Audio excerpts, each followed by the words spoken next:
Assalamualaikum warahmatullahi wabarakatuh. Bismillah, alhamdulillah wa syukurillah ala nikmatillah, la haula wala quwata illa billah, amma ba'du.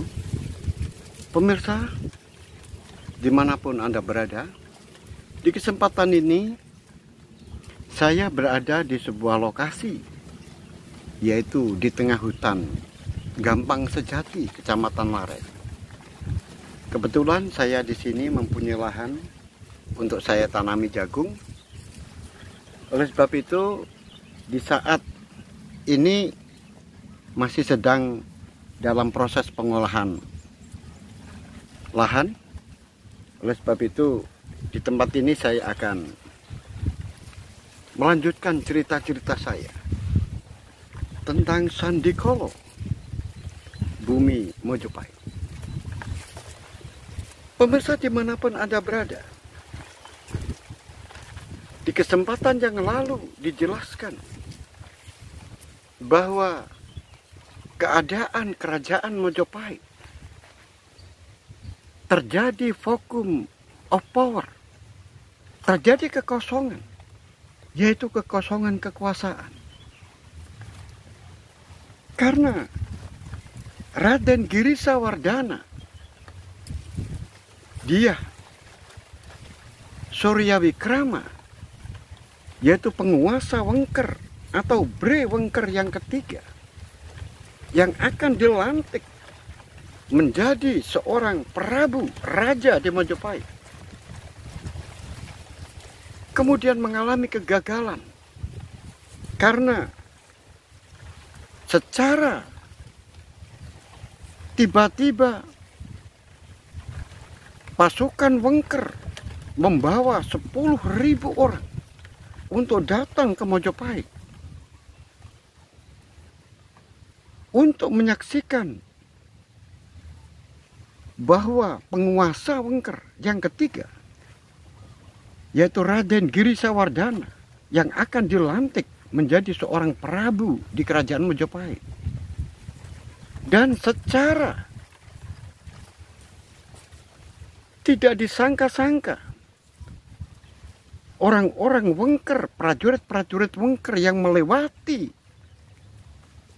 wilayah-wilayah kerajaan di bawah kerajaan Mojopahit, mereka melakukan tindakan-tindakan yang dianggapnya oleh para penguasa di daerah itu arogan. Arogansi orang-orang Wengker, prajurit-prajurit Wengker yang melewati wilayah Keling, yang melewati wilayah Daha, dan daerah-daerah yang lain, itu menimbulkan rasa ketidaksenangan kepada prajurit-prajurit itu, sehingga mereka di dalam pikirannya mengatakan, belum Bre Wengker yang ketiga ini dilantik menjadi seorang raja, para anak buahnya sudah menunjukkan arogansi yang luar biasa. Terus bagaimana jadinya kalau nanti penguasa Wengker yang ketiga kemudian diangkat menjadi raja? Apa jadinya kerajaan Mojopahit ini? Oleh sebab itu, pemirsa dimanapun Anda berada, penguasa Keling, Bre Kertabumi, yang mendapatkan laporan dari patihnya Gagak Ketawang, akhirnya diusulkan agar hal itu tidak boleh terjadi, harus ditandingi. Walaupun Bre Kertabumi tidak setuju, tetapi patih Gagak Ketawang tetap memaksakan kehendaknya untuk mengirimkan pasukan 10.000 ke Mojopahit untuk mengembari pasukan Wengker. Akhirnya apa yang terjadi? Raden Girisawardhana karena melakukan kesalahan itu, akhirnya pelantikan dirinya sebagai seorang Prabu Mojopahit digagalkan oleh Dewan Sabto Prabu. Karena hal itu, agar tidak terjadi perpecahan di antara keluarga Mojopahit. Pemirsa dimanapun Anda berada, kemudian berangsur-angsur kerajaan Mojopahit ini vacuum of power. Sampai tahun 1453, barulah penguasa Mojopahit, orang-orang yang berkepentingan di Mojopahit, para anak-anak raja dan saudara-saudara raja serta kerabat kerajaan Mojopahit sadar bahwa di dunia barat sana Romawi sebagai kekuatan hegemoni dunia bagian timur dihancurkan oleh Sultan Muhammad, yang mana orang-orang Islam dari kerajaan Utsmani melakukan penyerbuan kepada Konstantinopel, Romawi Timur. Dan tidak disangka-sangka kerajaan Romawi Timur yang selama ini penguasa yang begitu hebat, yang tidak mungkin dikalahkan oleh siapapun, raksasa yang menjajah di mana-mana, ternyata hancur di bawah Sultan Muhammad, di bawah Kesultanan Islam. Itu merupakan kejutan bagi penguasa-penguasa di dunia. Itulah yang disebut dengan kebangkitan orang-orang Islam. Sehingga orang-orang Islam yang menyebar di seluruh dunia menjadi bangkit dan sadar tidak mustahil kalau kerajaan-kerajaan besar, baik itu Romawi Barat maupun Romawi Timur, bisa ditumbangkan. Dan ini buktinya. Romawi Timur sebagai penguasa raksasa dunia bagian timur berhasil dirobohkan, diruntuhkan, dijatuhkan oleh Sultan Muhammad yang kedua dari Kesultanan Utsmani. Dan dada seluruh para mubalek menyebar di seluruh dunia, menjadi sadar. Kesadaran untuk membangkitkan penguasa-penguasa Islam, para mubalek, para penyebar agama Islam, dan tidak terkecuali penyebar-penyebar agama Islam yang ada di Pulau Jawa. Walaupun Sunan Ampel saat itu tahu ada kebangkitan dunia Islam yang ada di barat sana, di dunia Arab. Dan kebangkitan dunia Islam ini menyebar kemana-mana. Dia tahu. Tetapi apa yang bisa diperbuat? Karena Sunan Ampel saat itu baru saja membangun pondok pesantren yang ada di Surabaya, di ujung Galuh. Dan hasilnya pun tidak mengecewakan. Santrinya sudah banyak datang dari mana-mana. Dan agama Islam pun sudah mulai berkembang di Surabaya dan di daerah sekitarnya. Terus bagaimana dengan para kerabat kerajaan Mojopahit? Akhirnya, para pembesar yang ada di Mojopahit, orang-orang yang terlibat dan berkepentingan di Mojopahit, terutama Dewan Sabto Prabu, pemirsa dimanapun Anda berada, akhirnya para pembesar yang ada di kerajaan Mojopahit, yang tergabung di dalam Dewan Sabto Prabu. Mereka berkumpul dan membahas masalah yang berkait dengan penguasa Mojopahit. Akhirnya diperoleh pendapat yang sama, yaitu segera dilakukan pembicaraan tentang pelantikan penguasa Wengker, yaitu Bre Wengker yang ketiga, karena dirinya adalah orang yang sah sebagai pengganti dari Raja Mojopahit. Karena Raden Girisa Wardana, dia Suryawikrama, adalah putra dari Prabu Kertowijoyo.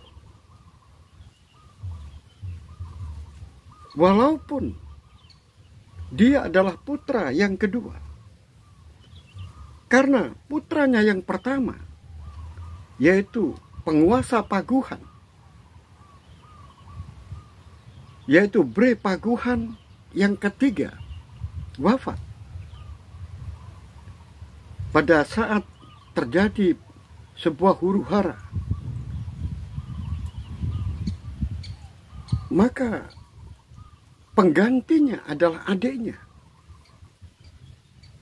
tidak lain adalah Raden Girisa Wardana, dia Suryawikrama, yaitu penguasa Wengker.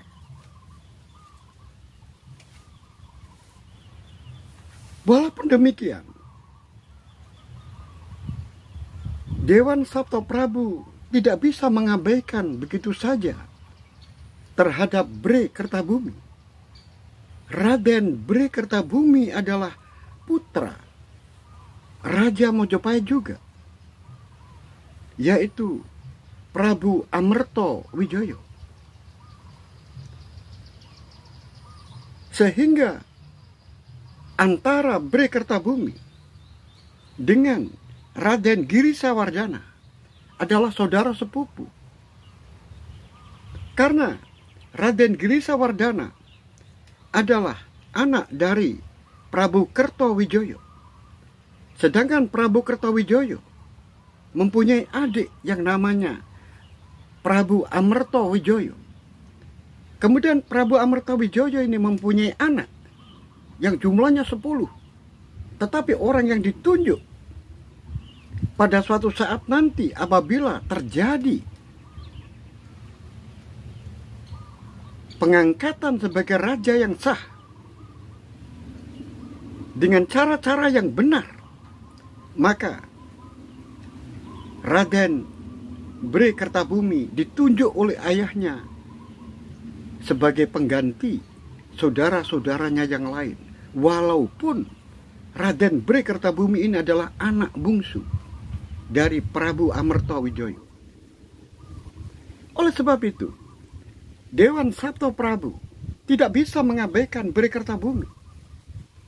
Akhirnya Dewan Sabto Prabu berkumpul. Demikian juga Raden Bre Kertabumi juga dikumpulkan. Kemudian mereka berunding dengan satu alasan, bahwa kerajaan Mojopahit tidak boleh terjadi kekosongan kekuasaan. Oleh sebab itu, peristiwa yang lalu, yang mana terjadi ketegangan antara pasukan Bre Kertabumi dan pasukan dari Raden Girisa Wardana, sehingga ditundanya pengangkatan ini. Oleh sebab itu, Dewan Sabto Prabu mengingatkan jangan sampai hal itu terungkit. Dewan Sabto Prabu tidak menginginkan terjadi ketegangan seperti itu. Oleh sebab itu, Dewan Sabto Prabu bersepakat untuk melantik, yaitu Raden Girisawardhana Brewengker yang ketiga untuk menggantikan Prabu Amertowijoyo sebagai penguasa Mojopahit. Dan itu disetujui oleh semua Dewan Sabtoprabu, termasuk Bre Kertabumi. Tetapi ketika Dewan Sabtoprabu memberikan sebuah kesempatan bagi Raden Bre Kertabumi untuk menyampaikan unek-uneknya, oleh sebab itu Raden Bre Kertabumi tidak menyia-nyiakan apa yang disampaikan oleh Raden Bre Kertabumi di hadapan Dewan Sabtoprabu sebelum pelantikan Raja Mojopahit, sebelum pelantikan Raden Girisawardhana Dyah Suryawikrama. Yang pertama yang disampaikan adalah Raden Bre Kertabumi meminta kepada Raden Girisawardhana agar tidak bertindak sewenang-wenang terhadap para orang-orang asing, orang-orang atas angin yang ingin mencari nafkah di kerajaan Mojopahit. Orang-orang atas angin,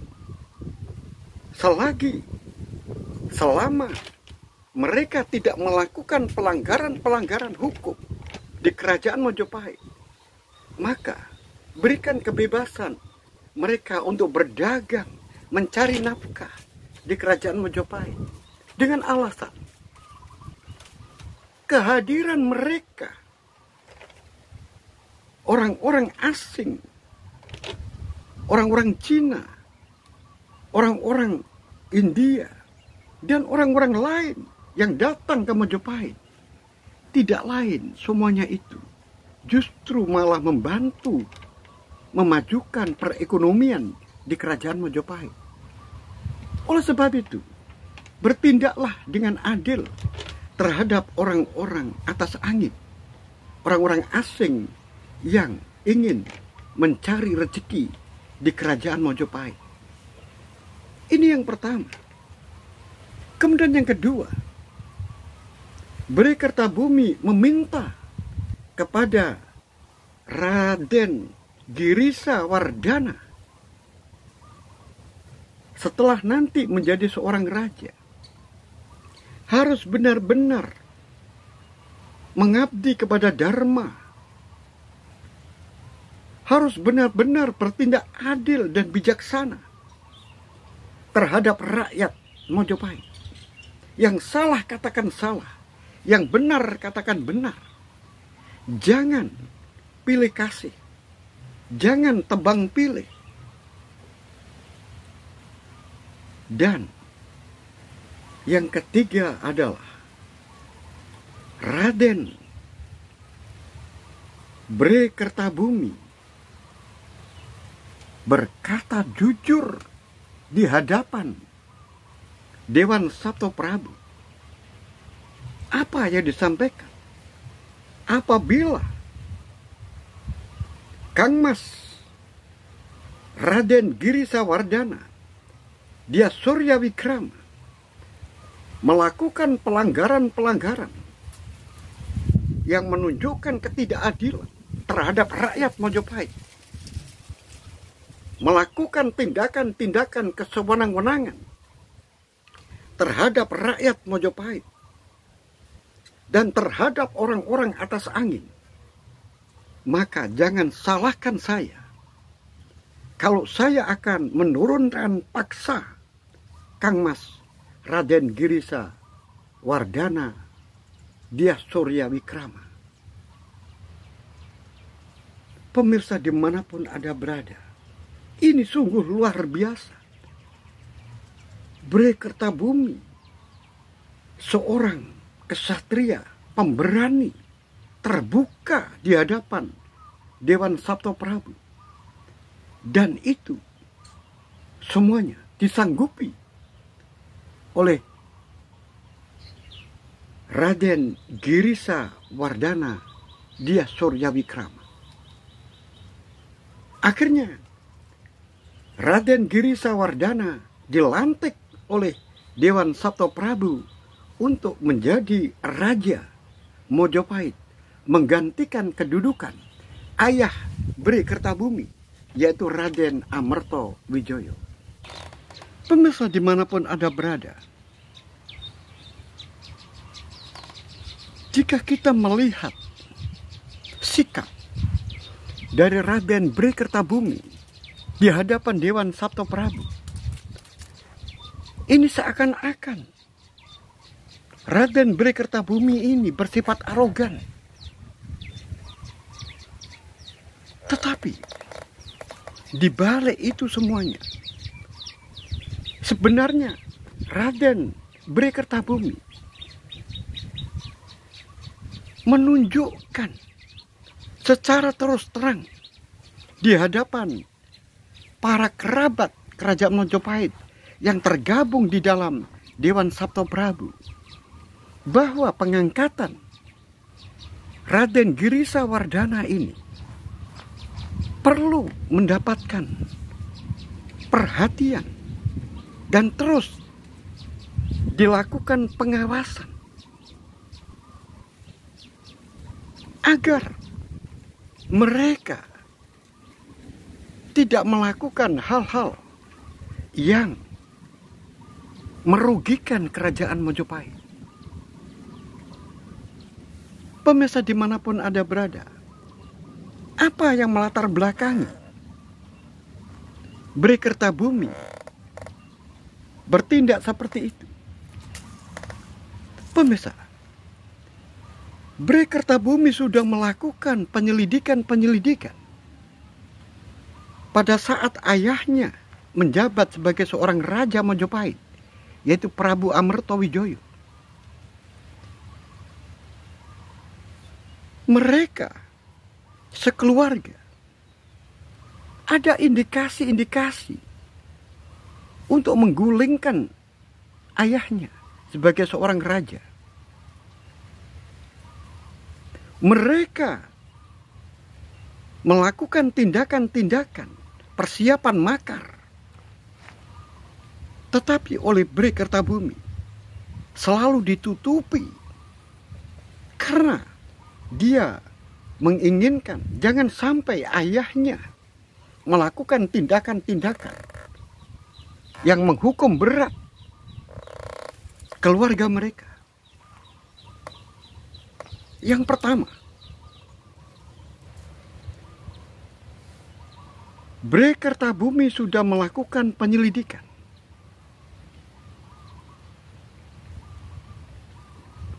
yang sudah terang-terangan.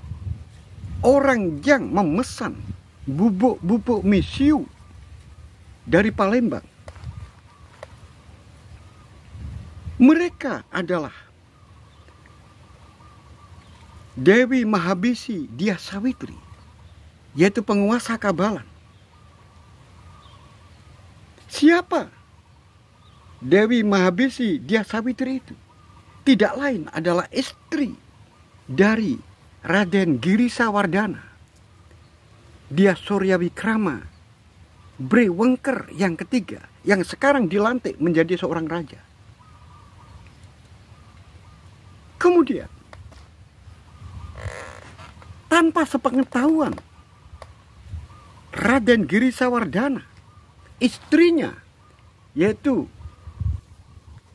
Dewi Mahabisi Dia Sawitri ini menjalin hubungan gelap dengan adiknya, yaitu penguasa Kahuripan, yaitu adiknya Girisa Wardana Dia Suryawikrama. Kemudian Bri Kahuripan yang ketiga ini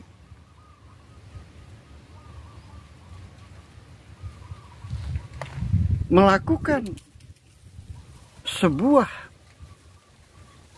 dukungan yang sangat besar terhadap penguasa Kabalan, yaitu Dyah Sawitri, Dewi Mahabisi Dyah Sawitri. Dan mereka bekerja sama. Dan ternyata orang yang dilindungi saat Dewi Mahabisi Dyah Sawitri meninggal,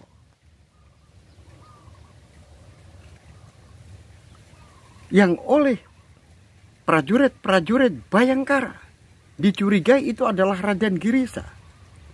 Ternyata orang itu tidak lain adalah adiknya Raden Girisawardhana Dyah Suryawikrama, yaitu penguasa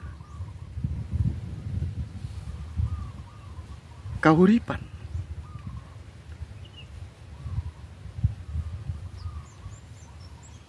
Oleh sebab itu, mereka jauh-jauh sebenarnya sudah melakukan tindakan-tindakan yang sangat merugikan kerajaan Mojopahit. Dan itu semuanya disimpan baik-baik oleh Bhre Kertabumi, tidak ditunjukkan kepada ayahnya. Justru Bhre Kertabumi itu menutupi, jangan sampai saudara iparnya, kakangnya, yaitu Raden Girisawardhana dan keluarganya ini dihukum oleh ayahnya. Karena mereka di dalam keluarga ini juga terjadi persaingan antara Raden Girisawardhana dengan adiknya. Karena pada saat itu trik yang dilakukan oleh adiknya Raden Girisawardhana menjalin hubungan dengan kakak iparnya, yaitu penguasa Kabalan. Kemudian bersama-sama membeli misiu-misiu yang ada di Palembang. Itu semuanya adalah bertujuan agar Raja Mojopahit menghukum Raden Girisawardhana karena istrinya terlibat. Tetapi semuanya itu dibela oleh Raden Bhre Kertabumi di hadapan ayahnya, sehingga ayahnya berpikiran lain dan tidak mengarah mencurigai Raden Girisawardhana. Kemudian, mengapa Bhre Kertabumi memberikan sebuah ucapan yang begitu sangat keras terhadap Raden Girisawardhana, terhadap orang-orang atas angin? Karena adiknya juga sangat membenci, termasuk kakang dari Raden Girisawardhana, yaitu penguasa Paguhan. Karena penguasa Paguhan itu adalah anak dari Prabu Kertawijaya yang pertama, yang berhak untuk menggantikan sebagai seorang Prabu. Tetapi penguasa Paguhan itu sangat membenci orang-orang atas angin, orang-orang Cina yang datang ke Majapahit untuk mengais rezeki. Tetapi akhirnya penguasa Paguhan itu dibunuh ketika di Canggu terjadi huru-hara.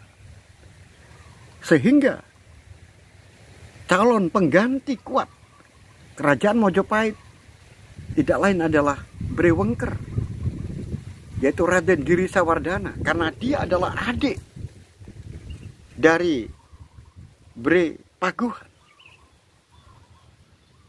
Nah, disitulah mengapa Bhre Kertabumi itu memesan keras terhadap Raden Girisawardhana agar bertindak adil terhadap orang-orang atas angin, orang-orang asing yang ingin berdagang di Mojopahit. Pemirsa dimanapun Anda berada, akhirnya pelantikan Raden Girisawardhana pun sudah berlangsung. Dan Raden Bre Kertabumi juga kembali ke Keling untuk menjadi penguasa Keling. Pemirsa dimanapun Anda berada,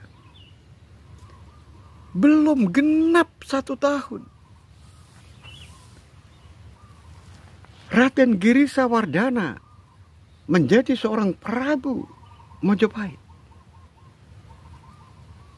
Terjadi sebuah insiden yang mana Raden Bre Kertabumi ini mendapatkan laporan dari anak buahnya, yang mana prajurit-prajurit Wengker melakukan tindakan-tindakan yang tidak semestinya.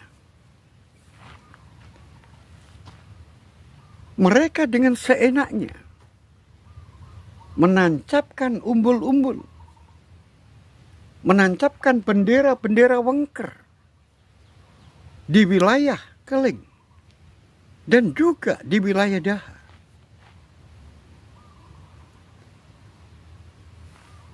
Dengan demikian,